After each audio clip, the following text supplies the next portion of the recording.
इस वीडियो में हम BCS-011 block 2 unit 1 software evolution को पढ़ेंगे। सॉफ्टवेयर एवोल्यूशन का मतलब है सॉफ्टवेयर का विकास।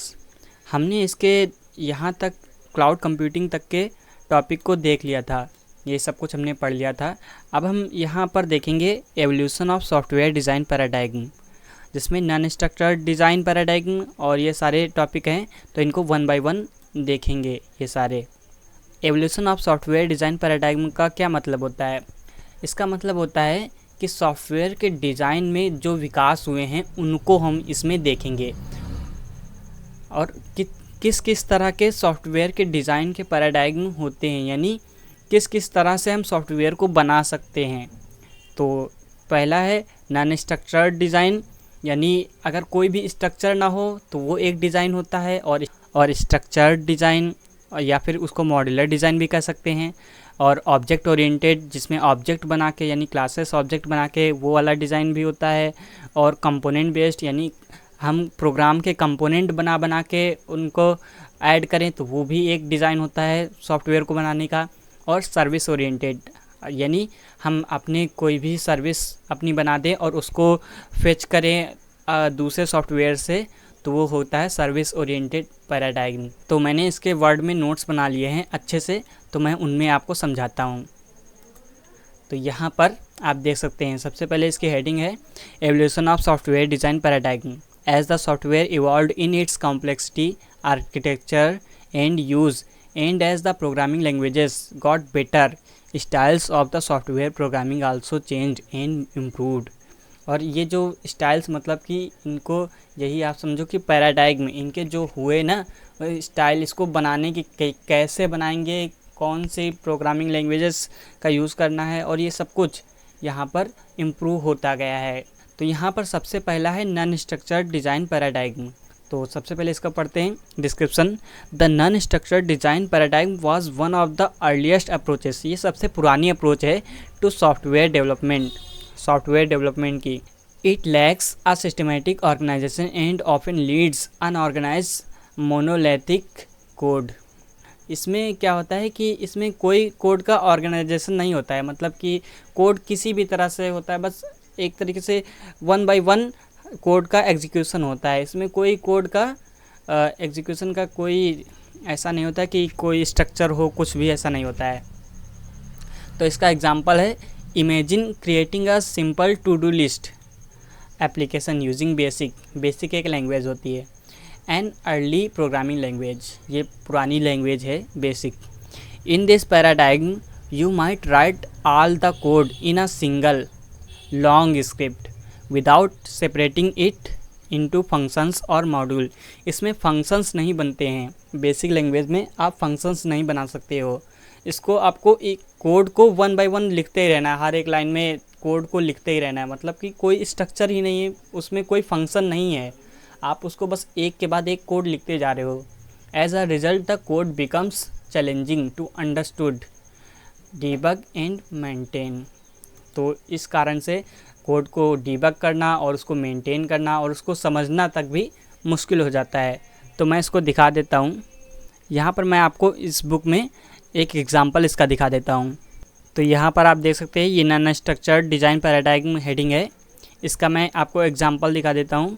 जैसे यहाँ पर देखो, पहले ये इंटीजर आई लिखा, फिर ये लाइन, फिर ये लाइन, फिर ये लाइन, फिर ये लाइन, फिर ये लाइन, फिर ऐसे मतलब एक एक करके एग्जीक्यूट होती है। इसमें कोई भी फंक्शन नहीं है। ये इस नॉन स्ट्रक्चर्ड प्रोग्रामिंग लैंग्वेज का एक एग्जांपल है। इसमें देखो कोई भी फंक्शन नहीं है, यहाँ पर प्रिंट कर देंगे, और जैसे हमको कोई अलग चीज़ प्रिंट करनी, कुछ भी फंक्शन बना के प्रिंट करना है, तो वहाँ पर हमको यहाँ पर फंक्शन नहीं बना सकते, अलग से कोई स्पेशल फंक्शन नहीं बना सकते जिसको बार बार यूज़ कर सके। तो इसीलिए ये नॉन स्ट्रक्चर्ड है। इसको एक के बाद एक बस आपको कोड लिखते ही जाना है। जैसे आपका कोड 10,000 लाइन का हो गया, तो आप 10,000 लाइन कोड लिखते ही जा रहे हो। वहाँ पर कोई भी बीच में आप फंक्शन नहीं बना सकते, किसी भी काम को बार बार करने के लिए एक फंक्शन नहीं बना सकते, इसीलिए इसे नॉन स्ट्रक्चर्ड प्रोग्रामिंग पैराडाइग्म कहते हैं। तो अब है दूसरा structured in modular design paradigm. तो इसको पढ़ते हैं। इसमें क्या होता है, the structured in modular design paradigm emphasises breaking down a complex software system into smaller manageable modules और फंक्शन। ये हमको क्या करता है कि हम अपने कोई भी कार्य को फंक्शन के रूप में लिख सकते हैं।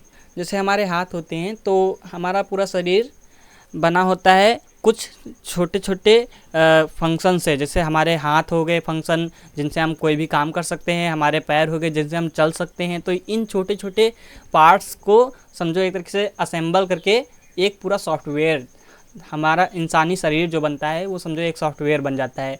तो इसी को कहते हैं स्ट्रक्चर्ड, यानी एक चीज़ का एक नाम है। जैसे हाथ एक फंक्शन है, ये कुछ भी कार्य करते हैं तो इनका एक नाम है हाथ, तो इसको एक फंक्शन बोलते हैं और इनको मैनेज करना भी सिंपल होता है। It promotes clear organization and reduces code redundancy, यानी कोड को आप बार बार नहीं लिखते इसमें। मान लो प्रिंट करना है आपको 1 to 10 नंबर, तो 1 to 10 नंबर लिखने के लिए आपको बार बार वही फॉर लूप लगा करके उसको फिर लिखना पड़ेगा।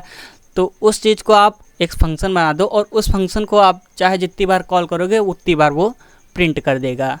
तो ये होता है structured and modular design paradigm. तो इसका भी एक example, building a library management system in C is an example of this paradigm. You would define separate functions or modules for tasks like adding books। यानी जब हम library management system बनाते हैं तो उसमें हम क्या कर सकते हैं, हम कुछ फंक्शंस बना सकते हैं। कौन से फंक्शन होंगे, जैसे कोई फंक्शन होगा जो ऐड बुक करेगा, बुक को ऐड करने का एक फंक्शन होगा। सर्चिंग फॉर बुक्स, बुक्स को सर्च करने का एक फंक्शन होगा। और मैनेजिंग यूजर्स अकाउंट, और यूजर्स के अकाउंट को मैनेज करने का एक फंक्शन होगा। तो each function serves a specific purpose making it easier to understand and maintain the code. इसमें क्या होता है कि हर एक फंक्शन अपना अलग कार्य करता है, जिससे हम कोड को समझ सकते हैं कि ये कोड इसलिए है, ये कोड इसलिए है। तो सारे कोड को हम अच्छे से समझ सकते हैं। तो यही होता है स्ट्रक्चर्ड एंड मॉड्यूलर डिज़ाइन पैराडाइग्म। अब देखते हैं ऑब्जेक्ट ओरिएंटेड डिज़ाइन पैराडाइग्म। इसमें हम क्लासेस बनाते हैं। ऑब्जेक्ट ओरिएंटेड डिज़ाइन OOD या फिर इसको UPS के नाम से भी जाना जाता है, revolves around the concept of objects. ये ऑब्जेक्ट्स के अराउंड काम करता है। Which represent real world entities and their interactions. ये रियल वर्ल्ड एंटिटीज़ को रिप्रेजेंट करता है। It encourages the use of classes and objects to model software entities. ये सॉफ्टवेयर को बनाने के लिए क्लासेस एंड ऑब्जेक्ट्स का यूज़ करता है। क्लासेस में क्या होता है कि आप कई सारे फंक्शंस को ग्रुप कर सकते हो और उसमें कुछ प्रॉपर्टीज़ भी ले सकते हो। Consider creating a virtual pet simulation in Java. You would define classes like pet. हम क्लासेस बनाएंगे जैसे पेट, फूड एंड ऑनर। ये 3 क्लासेस हमने बनाई। And each class would have attributes, और हर एक क्लास में एट्रीब्यूट्स होंगे। जैसे पेट के कुछ एट्रीब्यूट होंगे, फूड के कुछ एट्रीब्यूट होंगे और ऑनर के कुछ एट्रीब्यूट होंगे। And methods that correspond to their real world counterparts. For example, the pet class might have attribute like name and hunger and method like eat and play. Pet class में क्या हो सकता है, पेट class का नाम हो सकता है, यानी पेट कौन सा है, पेट का नाम हम लिख सकते हैं। और पेट हंगर यानी जो पेट है वो भूखा है कि नहीं है। And methods like eat method होगा कि वो खाएगा। और प्ले करने का भी एक मेथड इसमें हम ला सकते हैं। तो ये एक क्लास में हम इन सब चीज़ों को ऐड कर दे रहे हैं। मतलब अब हम पहले देखो क्या कर रहे थे, इस वाले में हम सिर्फ फंक्शन बना रहे थे, इसमें कोई ग्रुपिंग नहीं कर रहे थे, उन फंक्शंस की ग्रुपिंग नहीं कर रहे थे। एक फंक्शन अपना अलग कार्य कर रहा था, लेकिन यहाँ पर इसमें हम क्या कर रहे हैं, हम उन फंक्शंस को एक ग्रुप बना रहे हैं, उन फंक्शंस का ग्रुप बना रहे हैं, उसको हम क्लास बोलते हैं। तो क्लास जो होती है, क्लास का जब हम इंस्टेंस बनाते हैं तो उसको ऑब्जेक्ट बोलते हैं। जैसे आप ये पेट क्लास है, फूड क्लास है और ऑनर। पेट क्लास में कई सारे फंक्शन होंगे, जैसे पेट क्लास में एक ईट फंक्शन है और प्ले फंक्शन है, ये 2 फंक्शन को ग्रुप कर दिया गया इसी में। तो ये होती है ऑब्जेक्ट ओरिएंटेड डिज़ाइन पैराडाइग्म। इससे हमारा कोड और भी अंडरस्टैंडेबल बन जाएगा। इससे हम अपने कोड को और अच्छे से स्ट्रक्चर्ड कर सकते हैं, उसको अच्छे से ग्रुप कर सकते हैं। तो ये वाला इससे ये वाला बेटर है, ऑब्जेक्ट ओरिएंटेड डिज़ाइन पैराडाइग्म। और उसके बाद में अब चौथा कौन सा है, कंपोनेंट बेस्ड पैराडाइग्म। इसमें देखते हैं क्या होता है। In the component-based paradigm, software is designed by assembling pre-built reusable component और modules। इसमें क्या होता है कि जो पहले से बने हुए कंपोनेंट होते हैं या फिर मॉड्यूल्स होते हैं उनको हम यूज़ कर सकते हैं। जैसे कोई भी हमने सॉफ्टवेयर से बना दिया, जैसे मैंने कोई भी प्रोग्रामिंग लैंग्वेज यूज़ करके एक कंपोनेंट बना दिया, तो उस कंपोनेंट को हम किसी भी सॉफ्टवेयर में यूज़ कर सकते हैं। This approach promotes code reuse and simplifies development. अब इसका एग्जांपल देखते हैं। Developing a content management system CMS using WordPress is a classic example of this paradigm. अगर हम कंटेंट मैनेजमेंट सिस्टम बनाएं वर्डप्रेस से तो ये एक बेहतरीन एग्जांपल होगा इसका। जैसे WordPress provides a set of pre built components. WordPress हमको कई सारे प्री बिल्ट कंपोनेंट देता है, लाइक यूज़र ऑथेंटिकेशन। यूज़र को ऑथेंटिकेट करने के लिए एक कंपोनेंट होता है, और कंटेंट एडिट करने के लिए एक कंपोनेंट होता है उसमें। एंड थीम मैनेजमेंट, थीम को सेट करने के लिए वर्डप्रेस में एक अलग से कंपोनेंट होता है। और इसी तरीके से कई सारे कंपोनेंट हम अलग से बना करके उसमें ऐड कर सकते हैं। यानी कोई भी लैंग्वेज से हम उसको कंपोनेंट बना करके उसमें ऐड कर सकते हैं। इससे हमको ये भी पता चलता है कि ये लैंग्वेज, ये जो कोड लिखा है ये किस कंपोनेंट का कोड है, और इससे हमको और भी आसान हो जाता है कोड को अंडरस्टैंड करना कि ये कोड किसका है, कहाँ से है और कैसे है। ये सब कुछ हमको आसानी से पता चल जाता है। तो ये कंपोनेंट बेस्ड पैराडाइग्म इससे भी बेटर है। Developers can assemble these component to create a customized CMS without starting from scratch. इसमें क्या होता है कि हमको फिर से वही वर्डप्रेस को फिर से डिज़ाइन नहीं करना है। अगर मान लो कोई भी कंपोनेंट में कोई भी दिक्कत आ रही है, जैसे अगर मान लो थीम के कंपोनेंट में दिक्कत आ रही है, तो वो लोग थीम के कंपोनेंट को देखेंगे, उसको सही कर देंगे। हमको पूरा सॉफ्टवेयर को फिर से देखने और उसको सही करने की क्या ज़रूरत है, क्योंकि हमको पता है ना कि थीम के कंपोनेंट में दिक्कत आ रही है, तो थीम के कंपोनेंट को अपना जो भी उसका कोड है उसको सही कर देंगे। तो ऐसे ही कंपोनेंट बेस्ड पैराडाइग्म इससे भी बेटर है। अब सर्विस ओरिएंटेड पैराडाइग्म क्या होता है? चार तो हमने पहले ही देख चुके हैं, अभी पांचवा कौन सा आ गया, चलो इसको भी देखते हैं। The service oriented paradigm involves designing a software functionality as a set of services that can be accessed over a network. Example इसका देखते हैं। Building an online payment system using RESTful API is a prime illustration of this पैराडाइग्म।